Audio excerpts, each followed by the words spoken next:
This is Radio Free Pro Wrestling,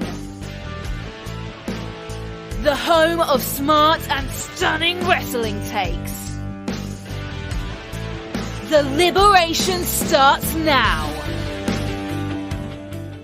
Welcome to this week's episode of Radio Free Professional Wrestling. We are happy to have you here with us. And great news, everybody. The band is back together. As is myself, Shawn, David the Smart Mark, and Jake from the Winning City. We should be throwing up the Too Sweet sign because the club is back together, buddy. Meow, meow, meow, meow, meow, meow. The band is back together. I am so happy to be back. It was a great couple of weeks in my home country of the Philippines. It was pretty tropical, getting to enjoy it with the family. You know what? I really missed you guys. So I had talking about wrestling. So I'm definitely happy to be back here. No time like the present to start talking about some professional wrestling because it was a crazy weekend. And we'll go to the Control Center to catch you up on the wrestling news.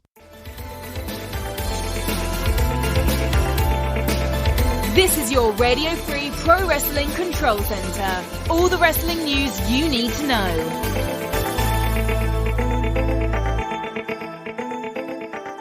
David, Jake, my first story to you is one that's been breaking for a while now, as Ted DiBiase Jr. is the first person connected to this Mississippi welfare scam going on that is actually been charged with like 20 counts here. He's allegedly received $3.9 million to two companies that he owns for services, for like social welfare services he did not provide or were intending to provide. And if Ted DiBiase Jr. gets found guilty, he pled not guilty this past Thursday when he was in court. He can face up to like 120 years in jail. Jeez, Ted DiBiase Jr., like he is truly the $1 million man. Yeah, I mean, it says according to Yahoo that he could face up to 120 years in prison and misappropriating millions of dollars in federal safety net funds intended for needy families and low-income individuals. It's pretty sleazy and kind of fits the name of the $1 million man right there, unfortunately, in such a bad way. But the price may have been too much over here. Well, clearly, everybody has a price. Money. Bit of a shocker. I mean, he's got cool. Well, I check. I think, from what reading over here, you guys might tell me something different over there in North America, but he's got a flathead screwdriver and he's screwing himself into a hole because he's going to prison and he's a good-looking man to go to prison. He's not going to want to drop the show. Damn. One of the sad things is the whole family could possibly be heading to prison because his brother Brett is on the hook for like $700,000 and his father Ted Sr. is also here, and he was asked to pay back like $225,000 in this scam that has like members in the Mississippi government involved with it too. And also NFL Hall of Fame quarterback for the Green Bay Packers, Brett Favre, is also tied to this same scam system here, and he may be facing some legal issues as well if you've been reading the news lately. Yeah, I saw that name as well. You know what they say, the best characters are extensions of oneself. And this may be like the purest example right here. They definitely like screwed themselves over in this. Well, if they're guilty, everybody provide you not that do not collect $200. I must admit, I haven't seen about Brent. Oh, that's quite funny. Wow, he's obviously dragged some people in as well as Ted Senior doesn't go, because he's a man of religion now, and I believe that. So he's not to go. Father Ted. Father Ted, that's one for the UK listeners. Well, guys, it's just sad because this is the state of Mississippi, and me and Jake both know that this is probably the poorest state in the country, and this money could have gone a long way to helping a lot of people down there. Yeah. It's really important to just help out the ones that are in need, and I mean, this story has turned out to be true, and they are found liable for it. That backs the legacy of the DiBiase family, so which is kind of unfortunate. We'll keep you guys up to date on this story as we follow along here for the course of 2023. Let's move over to stuff that actually happened in the ring this past weekend, as over in London, 1PW crowned their first world champion. And David, I think this is a good choice for you because I think you'll be happy. Will Ospreay is the first world champion for 1PW the second time going around. Yeah, you look at the second, the Resurrected World. I think Stephen Gauntlet's doing it right this time. Less influence, more British players. He's making sure he's selling out his crowd. He's making money, so he's not robbing Peter to pay Paul on. And he's got to deal with fight. I'm looking forward to when the show levels. Ospreay became, for those that don't know, there was 4 quarter quarterfinals. The 4 winners leading to a 4-way. Looking at the card and looking at the results, they kept them short. All the quarterfinals were around 12 minutes, including apparently quite a spectacular Mark Haskins Ulf Herman one that ended up with Vicky Haskins putting a fire extinguisher in Old Fake, the old former ECW world champion, but 1PW staple. And then you got to the 4 finalists, which were Haskins, Cara Noir, Ospreay, and forgive me, I can't remember the 4th, but Ospreay triumph.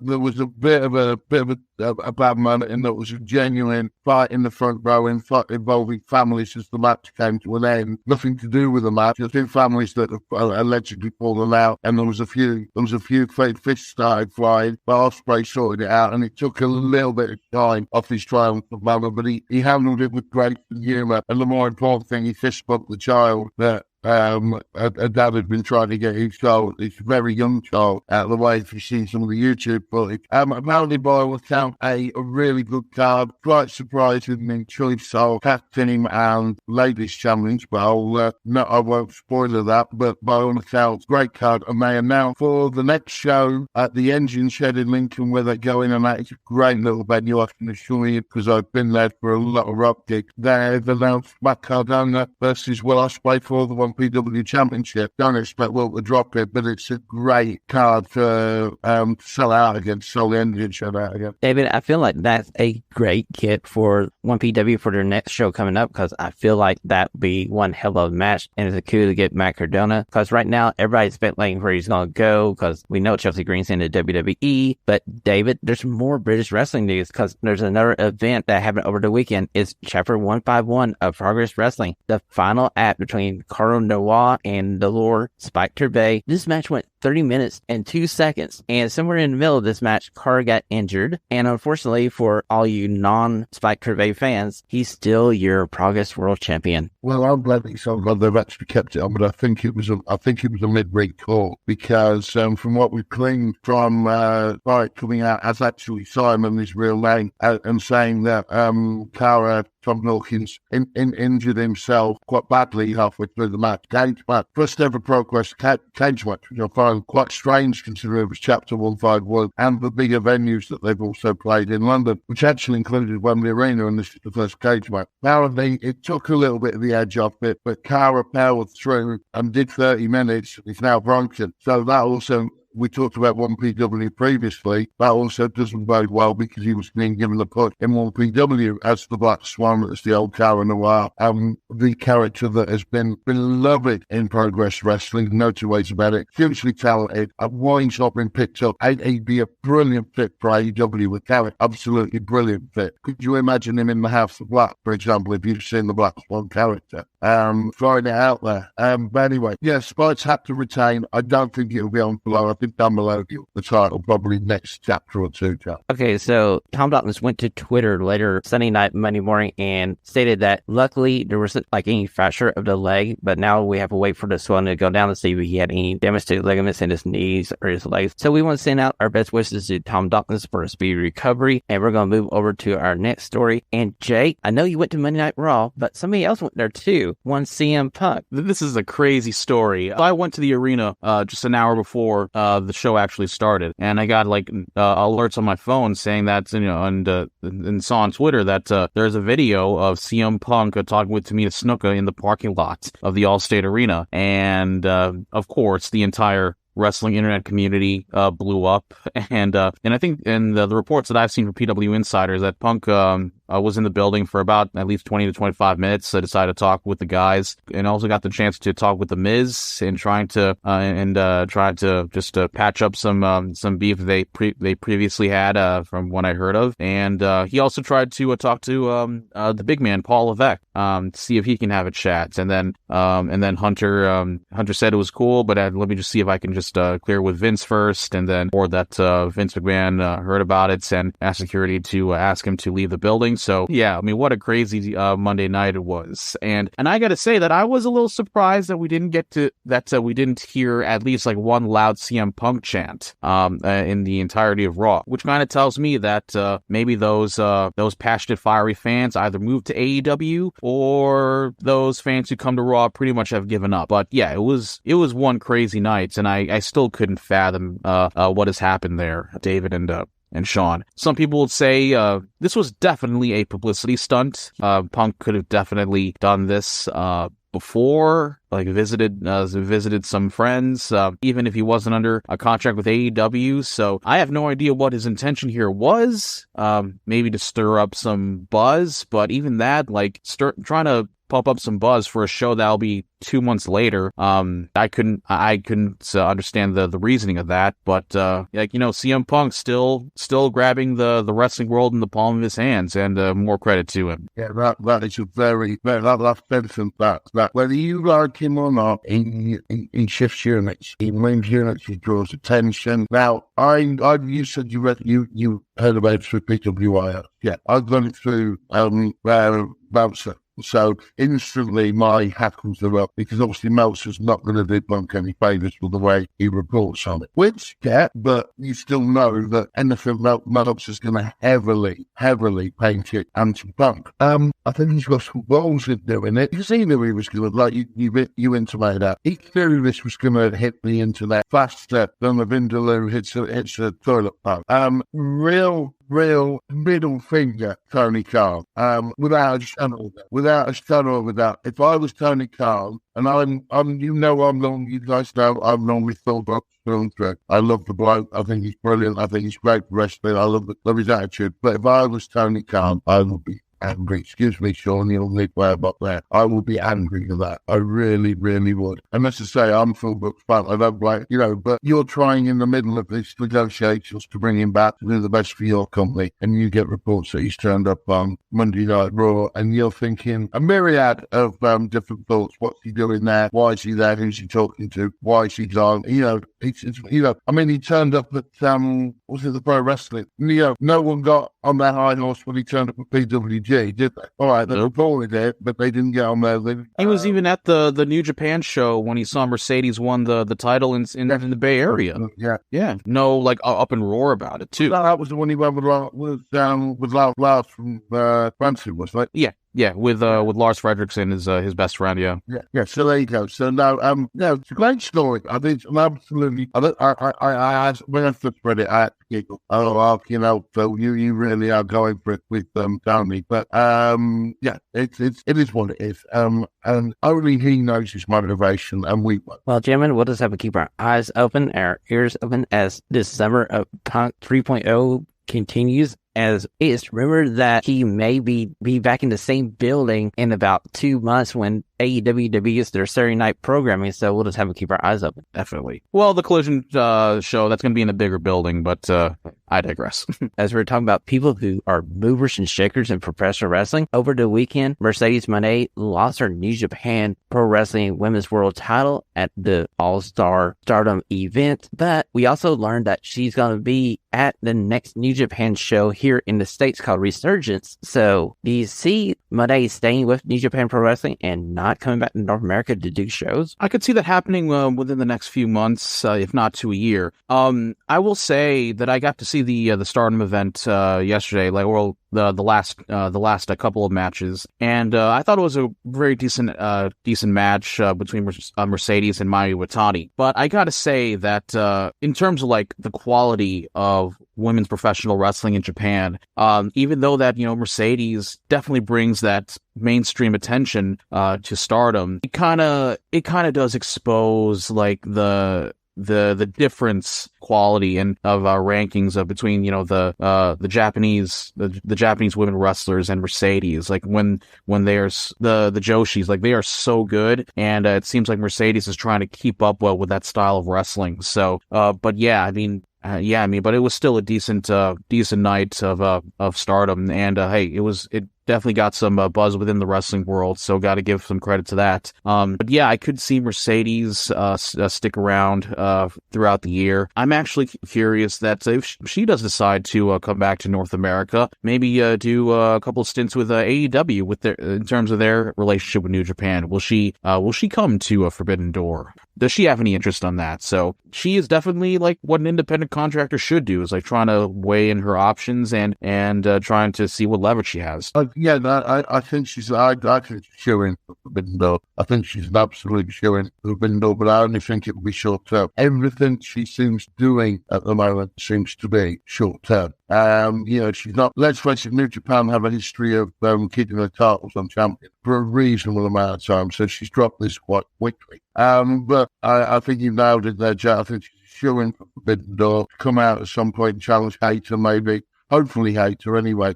But I don't think a long stint with AEW's women's division would do her any good, because she's not doing anyone any good at the moment because it's dog shit, with the exception of Hayter and Britt. Even what they're doing with the Stall Soho, Saraya faction, the out jobbers or whatever. It's just, I can see her trying. I can see why it's just not working.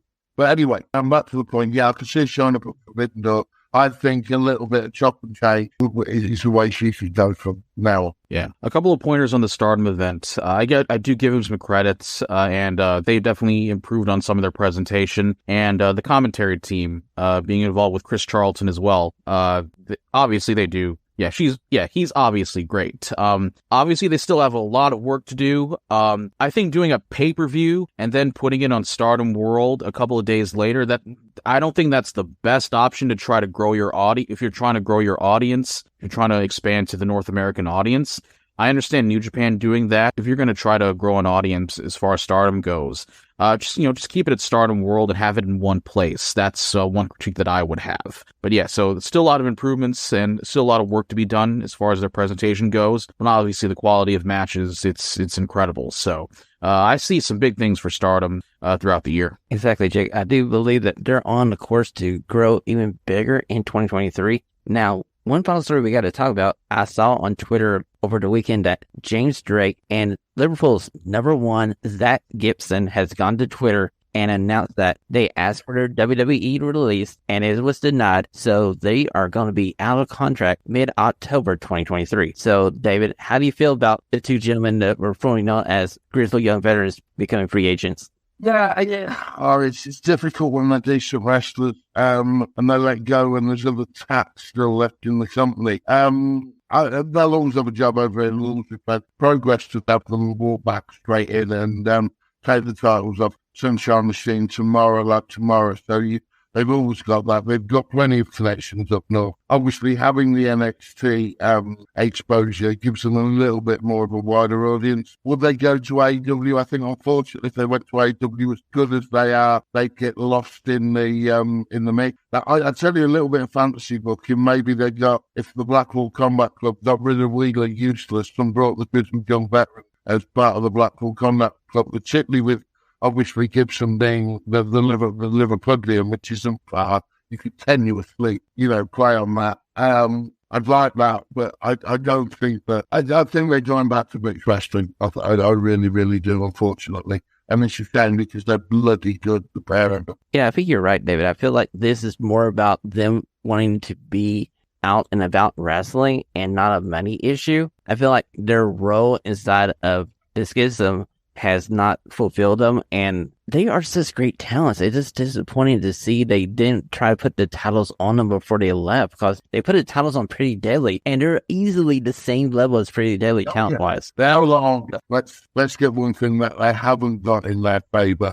with a WWE audience is they're a lot older, genuinely. Whereas obviously the two lads from Pretty Deadly are perfect for a WWE audience, but we'll come on to that with the draft. Okay, ladies and gentlemen, that has been your Control Center for this week in Ready for Professional Wrestling. Gentlemen, we're sliding over to the 76 questions as we debate 6 of the hottest topics in professional wrestling in the last week. It's time for the stunning 6 questions. All the whys and what have they done now? Hopefully, David and Shawn can make sense. And David and Jake, my first standing question for you. Back on Monday Night Raw, Triple H came out and he claimed to shake the core of the WWE to its foundation. Your house move as he presented the new heavyweight world title belts. See, Tony Khan's not the only one who's doing some disappointing so-called surprise announcements. A lot of people like the look of the belts. I think it's just like trying to rip off of the big gold belts. I mean, to be honest with you, if they want to bring a new belt, they could have just brought that back. To be honest with you, like, it's fine, but whoever wins it, they're clearly not going to be at the level of Roman. Whoever beats Roman will be the real champ, and I'm just really disappointed at this decision right here. Why bring a new championship when Roman is at his peak right now? Waiting until he loses will be the better move, and to introduce a new championship, and this will be like the third world title belt that we're going to see here. This one will feel like a participation trophy. I don't like it at all. I hated this, and the lineage of the WWE Championship, it's really a hot mess right now. This is going to be what, the fourth time the titles have been unified and split apart since like 2001. Explaining a new fan of the lineage of the WWE Championship, it's going to be a headache and a half. Look, I understand that there's a good portion of the fan base that wants to see a second world championship. However, I also see the record numbers that WWE is doing with having just one traveling world champion in Roman Reigns. The evidence is there. It's not just my personal preference. The evidence is there. The numbers are up. It feels like some of their success is attributable to the consolidation of the title belts. And, I don't think this is a massive mistake, and it should please potential television partners to know that each brand will have its own champion. But at the same time, it does take some of the prestige away from the titles that Reigns holds. And it will be hard not to view this new championship as a consolation prize. Does this end with the men's singles championships? Will each brand have its own tag team champions again? And what's the point with the Intercontinental and the U.S. Championship? Are they going to be brand specific as well? It just doesn't help the idolization of the championships at all. Sum that up very quickly. Vince is back in charge. It's a shit decision. It's an awful decision. It's going to be the Cody consolation belt. And if they put it on Cody, it's a huge mistake. This is further justification that Cody should have won at Mania. Doesn't it seem like it? He shouldn't have won at Mania. He's got no divine right to win at Mania. And he never, I honestly, and I called it, and I honestly didn't believe at any point he should have. And don't forget, we're dealing with God. We look at things logically. The three of us look at things logically. We take wrestling common sense. These guys don't give a flying about wrestling common sense. Vince had done that. That was done just to cock up. Because it's Cody, because it's the Rollins family. They've never got on. He was never going to win it. Never, in my opinion. But if he's going to win this belt, like that's not going to be a part of the lineage right there. Ironically, it's so ironic. If Cody wins this belt, it's just another FU to it. I don't get it. Well, I do, because it's bookers, and they don't make any sense. We have more common sense booking knowledge between us, and we've never been behind the curve. And this is just another decision on that. Sorry, Sean. I interrupted you because I wanted to get me full penalty. Okay, I agree with both of you guys. This new World Heavyweight title, to me, feels like the bronze medal in the Olympics. And to me, personally, you had a solution staring you right in the face. You have this WWE draft coming up that we're going to talk about later in the show. You can draft Gunther over to USA Network and Raw and go, hey, USA Network, here's your world champion. It's the IC title. It's Gunther, and you can build the guy up like Roman Reigns to be like the dominant champion, and you don't need another world title. And if you want this pretty nice looking title, you present it to Roman on his Father's Day and go like, we acknowledge you as our tribal chief with a new title, and he only has to carry around one belt, not two. Problem solved. Sure, if you want to build up a new, an up and coming guy, I definitely get it. But I'm I'm old school. Like, I rather prefer the one traveling world champion. That's all. Okay. Standing question number 2, gentlemen. was last week's opening to AEW Dynamite show, where we saw 3 of the 4 pillars in the ring cutting each other down in a promo. Was this a little bit too inside baseball? I don't know if it was a little too insider baseball, but I thought this segment really sucked. And it is really disappointing because this entire opening segment was just an insult fest that made Jack Perry and Darby Allin look so bad and probably made a lot of fans feel that they need to choose between the two. I'm fine with the idea of going with a singles title match rather than a 4-way of the pay-per-view, but the idea of a 3-man tournament was just plain weird. And look, this is another example. This segment right here is another example of how MJF is just clearly miles ahead with the other 3 guys in terms of, talking on the mic, being confident on the mic. And the thing about this whole thing, this overused term of the 4 pillars. The thing about the 4 pillars in All Japan, Misawa, Kawada, Kobashi, Taue. The thing about those guys is that they were actually the 4 best guys in their peak, in their top. They didn't just pick 4 guys in catering, 4 guys that were backstage one night and just call them pillars immediately. I mean, that's the thing with Darby, with Jungle Boy, with Sammy Guevara, is that I don't think those guys are in their best yet. I think they're still ways away from that. I mean, hey, they're great guys, don't get me wrong, but to have them put that in that high standard of the 4 pillars and just name them off the bat by the wrestling community, I think it just does a disservice to them. So yeah, I mean, this is just a polarizing segment, and I didn't really enjoy this at all. I agree with pretty much all you've said there, Jake. Certainly, currently being a fan of Japanese wrestling, he's picked up on the All Japan. You just nailed it. But whereas the All Japan pillars that were a very famous past wrestling segment, they were the best 4 guys in the company. He's picked 4 guys that have been in the company since day one. And unfortunately, MJF is one, the world champion is one of them. So he's picked 3 others that he's still getting TV time. So you could have dragged out Jimmy Havoc. Do you know what I mean? You could have dragged out Peter Avalon. You could have dragged out Malcolm Stone. And now, those are the 4. But, mate, the only one who's come out of this for me with any credit, I slightly disagree with Jake here, is Darby. Jack Perry can go away and just I was listening, I'm saying to Sean off that. I listened to Cornette earlier, and I know Cornette is polarized. When he talks booking segment, it's compulsive listening. And he was saying that, and he wasn't, you go at any of the 4 guys, he wasn't crucifying them, but he was just saying, Jack Perry is just bland. He's a kids, they want to do tiles and boy, they want to wave their arms, but he's got no charisma on the mic. Yeah, he's all right, but how many kids do you see dress up in a loincloth? But don't think about it. Really, it's true. Darby Allin, at least the kids put the face paint on. That's a good point. Darby Allin. They do relate to Darby Allin.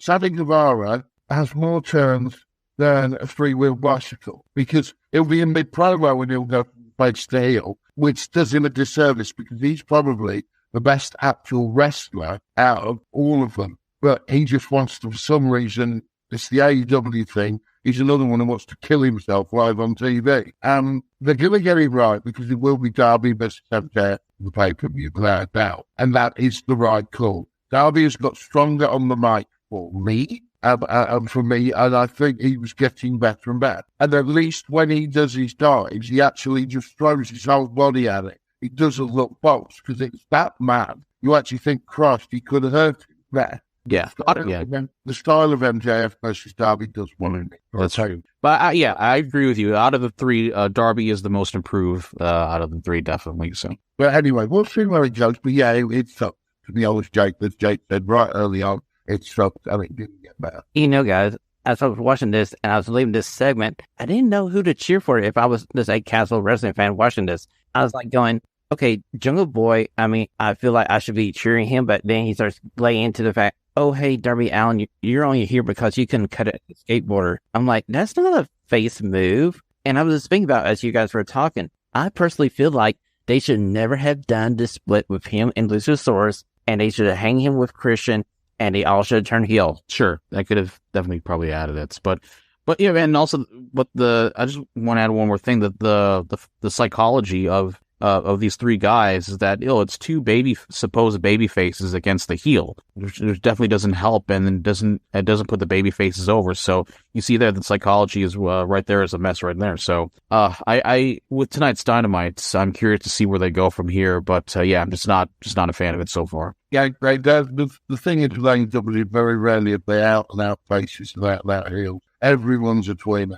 Everyone. Even MJF got cheered when he came out. I think that was more fucking sadness from the shit segment. Well, sorry, I'm really swearing this week, Sean. I do apologize. It's been a long week. But I think it genuinely was. They cheered him because they were bored with the segment and New Business Club JR was about to pick up. Sorry, Sean, carry on, mate. Get the bleeper out. Sorry. So let's just stick with AEW. We're going to fast forward to Saturday night as we're watching Rampage. And there's one person week in, week out, or like the last 3 months has definitely improved to me. And I will admit it right now, Jay, you are right. Is Julia Hart the best homegrown talent that the women's division AEW has besides Britt Baker? You can definitely argue that.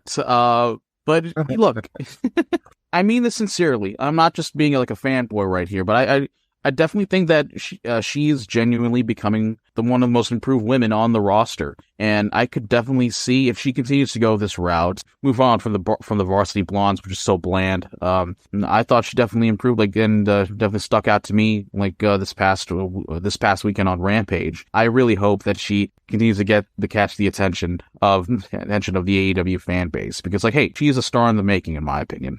Jake, she has her look down, she has the entrance down. And, I mean, she's getting better with Tommy Ann and having Brody King there in that group, helping her with her match psychology. And you can see the improvement in the ring. And, okay, the reason I made this question was because the person that came down to attack Julia Hart on Rampage was somebody that, David, that I care about a lot. It was Anna Jay. And the fact that here's Julia Hart and Anna Jay, they kind of came into the company at the same time.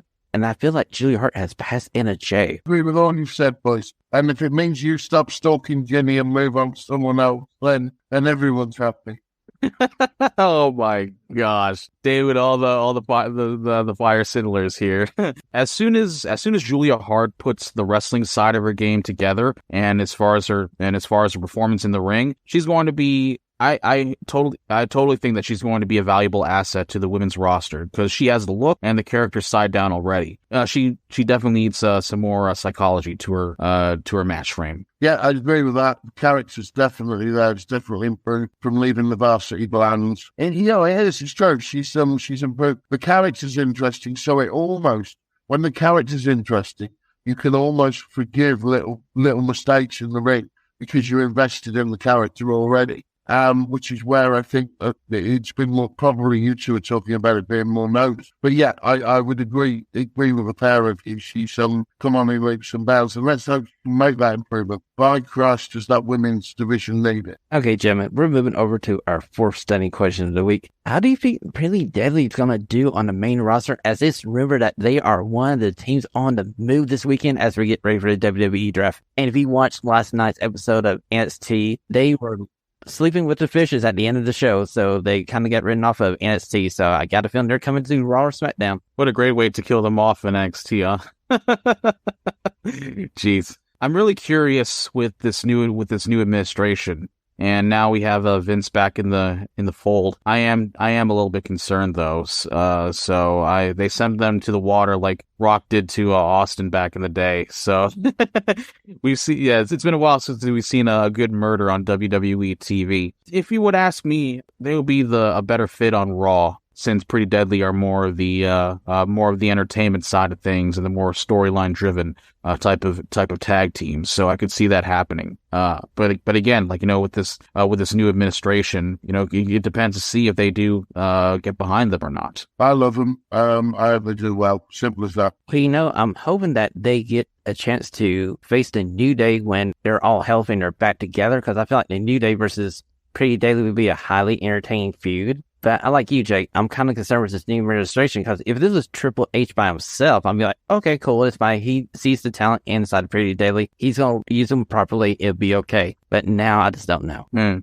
Yeah, do that. Okay, gentlemen, we are moving over to our fifth stunning question. And David, with this injury to Cara Noir, how does this mess up progress? Because I'm trying to think who can face Spectre Bay for the title until we get Cara back from injury. Two obvious ones, Ricky Knight Jr., Dan Maloney. Ricky Knight Jr. is currently the Atlas champion. Dan Maloney has been earning around the title picture for a while. Then the only other thing is I think they bring someone back, but who I really don't know. I would like to see Damo be given the title. He never had a long title run in the first place. And obviously he's a big name. He's now got the experience. He's now got the name threat of the WWE. But they're the only one. I do think that Spike's going to drop this quickly. I get a feeling that Spike's going to keep this title over the summer, and we're going to see how fast Cara can get back in the ring. I do think Big Demo is a good possibility if you want to have somebody to fill that role as Cara as the babyface trying to get the title from Spike. But I can see Spike just basically probably keep away with him over the summer until we get Cara back and we get back to this feud again. The reason I say Damo as well, if you... I know we haven't seen it yet because it's not dropped, but they've teased on 151, they teased a Bullet Damo feud, obviously prior to the injury. So it will make sense that they could now combine that and bring that in, so to speak, and just work it for a couple of shows. Exactly, David. We're moving over to our sixth and final stunning question of the week. And gentlemen, this past Monday Night Raw, we saw Bad Bunny for one segment, the very last segment of the show. Gentlemen, are you ready for Bad Bunny versus Damian Priest in a singles match, and we're not getting a six-man with the LWO and Bad Bunny? To be honest with you, I'm really excited for this whole thing. Hey, Bad Bunny has. Hey, look, I'm probably drinking right now, but hey, Bad Bunny is. Trump's back from the Philippines. God wants stomach back. I had a ton of vodka there, so that could play a factor on that. So, but hey, I might be the only one that said that. Hey, I'm enjoying Bad Bunny's run here, and to be honest with you, he has so much talent and charisma, and I definitely do want to continue to see this. Hey, with the LWO, like, hey, they're making some good merch with the new logo. So, hey, that is true. Don't deny that. However, I would rather stick pins in my scrotum for about 6 hours. That's what I put set on the map. Well, I was thinking once you saw the fact that Zelina Vega is going to face Ripley for the title, I kind of got a feeling that they weren't going to do another multi-man match because you already have a 6-man with Usos versus Sami Zayn, Kevin Owens, and Matt Riddle. So I was thinking they're probably not going to have 2 6-man tag matches on that card. But like you said, Jake, Bad Bunny's highly entertaining, and the one person he's trained with for his time in WWE is actually Damian Priest. So this should be on paper a good match.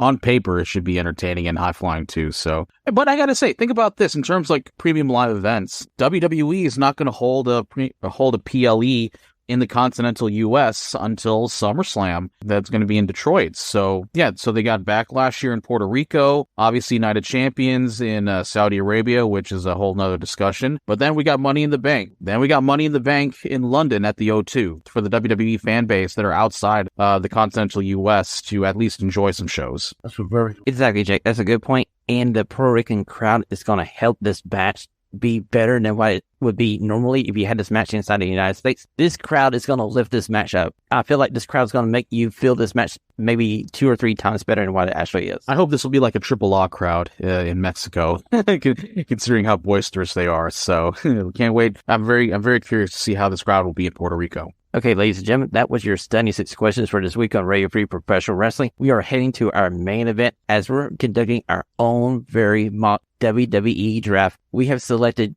Jake to represent Friday Night Smackdown, and Sir David the Smart Rock will be the representative of WWE Monday Night Raw. And Jake, you won the coin toss behind the curtain. So with the number 1 pick, who is Friday Night Smackdown taking? Ooh, for the number 1 pick, this is a great one. I'm going to take a big risk here, and I'm going to say I would like to see Bobby Lashley go to SmackDown. Ooh, that's a highly interesting first move for the Friday Night Smackdown. I didn't see that one coming. Great talent in Bobby Lashley. Somebody I wish they would push a little bit harder. Yeah.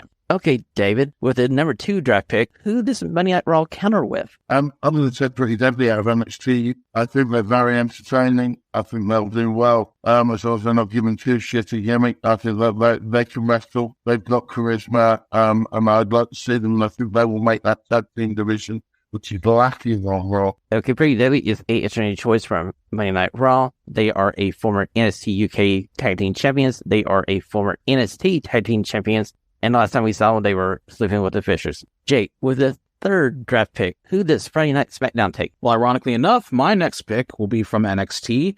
And I think SmackDown does fit more of his style. So I'm going to pick the former NXT champion, Braun Breaker.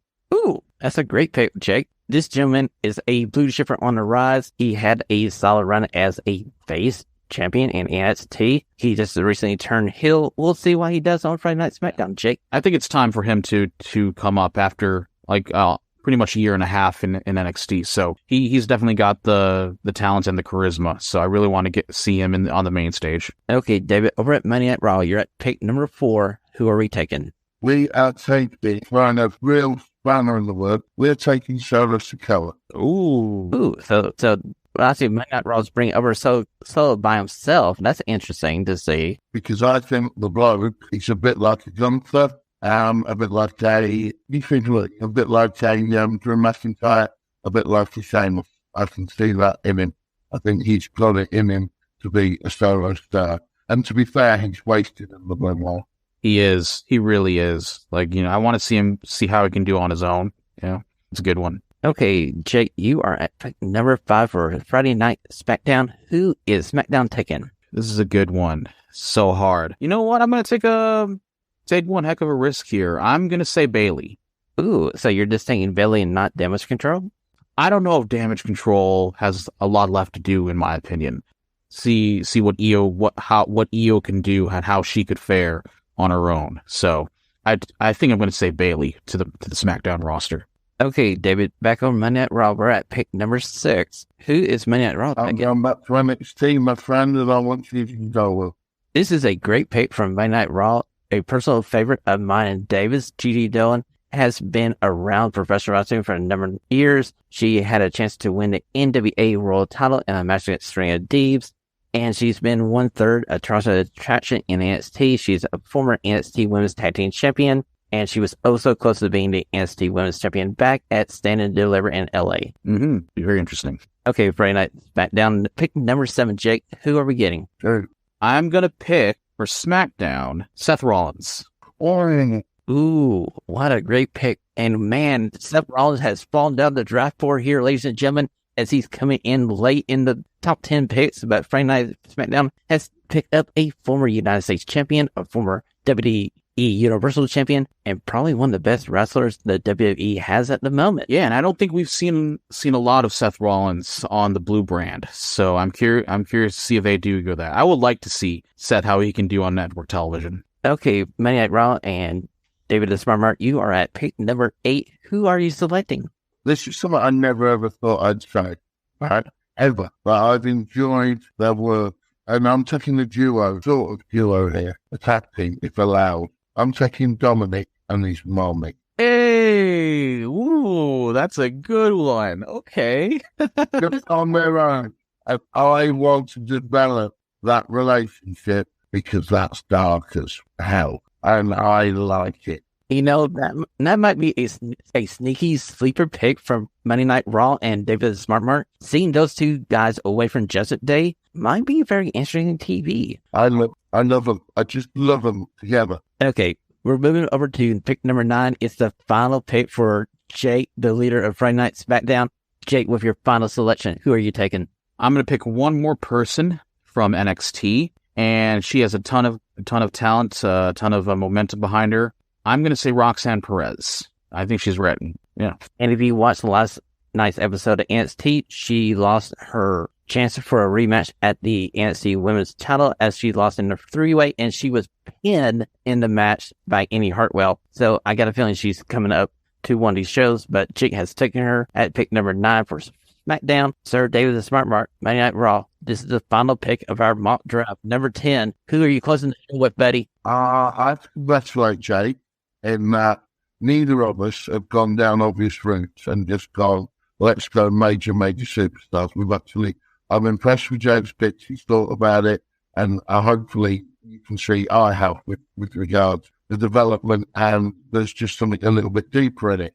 Now, my obvious one, I mean, Jake picked Seth, but Seth's not an obvious. Seth's one to put a world title belt on still, but he's not in the main event at the moment, but should be. Now, my obvious one to pick and bring over, and this would have caused consternation, but I'm not going to do it, was Sami Zayn, based on current popularity, and plus the fact, one of the reasons that I wanted to really do it was I hate the fact the Riddles got involved with Sami Zayn and Kevin Owens. Absolutely hate it. They were, so I'm leaving it. I'm stepping away. I actually thought about it, and I'm stepping away. And the one I'm going to pick, and again, I'm going underground, and I'm pleased Jake went underground because I quite like that. And I'm picking one of the best wrestlers that WWE have, bar none, even though he's not a big star at this moment, and I genuinely believe he will be. And I'm picking William Regal Jr., young Charlie. Now that's a true sleeper pick by Monday Night Raw and David the Smart Mark. I mean, there's not much to say about Charlie Dempsey. I mean, he's great in the ring. If you watch any NXT UK or you currently been watching the last couple of months of NXT. It was biased because I love Regal. You all know I love Regal. But his son is brilliant, absolutely brilliant. It's English style wrestling, and obviously I'm drawn to it. And I'd love to see that given to the masses.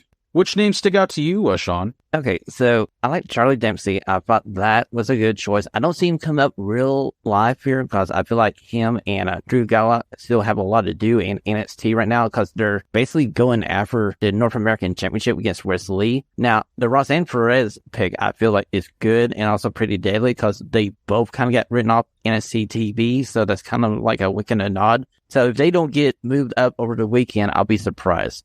Absolutely. Yeah. There's some good stuff in there. There's some well thought through stuff, boys. Well done. Yeah. Do you think KO and Sammy will have a significant outing here in the draft, do you think? Or is it too early to split them up? Or you think I think they're still the champions though, but so my gut feeling is too early to split them up. But but what worries me is this addition of Red Up. Really, really does. Okay. Also, what came into my account as well, depending on how this worked out, was when his AJ Styles was due back. Well. Yeah, AJ Styles. I'm very curious where he's going to end up. So lately he's been on Raw. Yeah, last time we've seen him is on Raw. Will he end? Will he come back to Raw? Jake, do you know what I mean? Right. Yeah. That's a good question. There could be a possibility that he can come back to SmackDown, but he's gone back and forth like a lot the last time. So I do think he's gonna stay in Raw as of right now. So, and I certainly think when he does come back, he needs a mini push as well. Mm-hmm. Yeah. True. Okay, ladies and gentlemen, that has been your mock WWE Draft 1.0 here on Radio Free Professional Wrestling. But gentlemen, before we go, we got to take a moment. We need to thank Joe Adonato and Dan the Mouth Rabansi as they are doing their final episode of AEW podcast this Wednesday evening. It should be out Thursday morning on the Sunday Night Main Event Network. Gentlemen, it's kind of a sad ending to this era of good podcasting by those two fine gentlemen. So, yeah, it's so bittersweet. Obviously, you can't go wrong with Dan the Mouth Lavransky. He has been around the wrestling talk scene, especially before podcasts were even invented, for the latest part of 25 plus years, and such an intellectual knowledge and mindset on the history of pro wrestling. I've always enjoyed speaking to him and getting to meet him on a personal basis and getting to speak with him. It's always a pleasure. Like, he is truly one of the kindest human beings you will ever meet, ladies and gentlemen. So yeah, I mean, it's a bittersweet time, but I wish Dan the Mouth Lavransky and obviously Joe as well all the best. They have been two constant entertaining voices in the pro wrestling podcast scene, obviously, and with and obviously Mouth, like, one of the first voices I ever heard on live audio wrestling. So it's been a hell of a time and one fun time as well. So all the best to Brother Mouth right there. Yeah, I mean, all I could ever say is the pure fluke of when I was in Afghanistan and subscribed to live audio wrestling, and I could only ever get, whenever I got back to somewhere where there was Wi-Fi, I'd have every episode download. So I'd end up going from a famine to a feast. And I always ever remember things, and I've told them this myself, that when I heard his voice and first heard his interaction with Jason and John Pollock, I hated it. I actually thought he was being... I absolutely thought he was being a deliberate arsehole heel. And then I suddenly figured out it was just the dynamic between them all. And I started to listen deeper, to quote the best thing that I look with bigger eyes. Because bearing in mind, I'm in the middle of a war zone listening to this podcast and angry young well, thinking, what the hell is this Arthur? He doesn't know what he's on about. And yet then I realised that he was the wrestling badger of the group. And then to discover his love of vinyl and his love of music. Oh, yes. His love of obscure music. I absolutely love to admit, and I love to tell the story, that I was with my sense of first impressions can be completely on its head. Dang, that kind of shocked me a little bit because you and Mouth, David, kind of fit each other's characters very well. No, absolutely. As we both discovered when we've talked, absolutely. No, please, this was just a snap judgment. I was in the war zone getting shot at every day. All I wanted to listen, this is a true story. All I wanted to listen to was a wrestling update of what I was missing while because I'm not there. And I was like, just shut the F up, for Christ's sake. That has to be talk. And then obviously as I got to know and got back and got to listen, I still listen to the show, subscribed it all, and realised that Dan was just exactly as you described him. And I often giggle to myself at how stupid I was. Absolutely. Hey, this is not the end for Mouth. He's still going to do his music show. As you mentioned, his love of music, David. Yeah, he's his music show, Dr. Mouth's Rock and Roll Lunch Party on CIUT-FM every Tuesday afternoon, lunchtime. So yeah, you're still going to hear Mouth every now and then. He also mentioned himself that he might pop up every now and then too. So, but yeah. All the best to Brother Mouth, and we're going to miss you, lad. Yeah, screw you, Winona. I feel like there's only one way to wrap up this show in honor of those fine gentlemen. Ladies and gentlemen, it's been an entertaining day here on Radio Free Professional Wrestling. Until we see you next week, stay stunning. Top guys, out. This is Sergeant Arms of Christina on behalf of the guys. Thanks for listening to today's show. Please head over to Apple Podcasts and leave a 5-star rating and a review. Until next time, the liberation continues.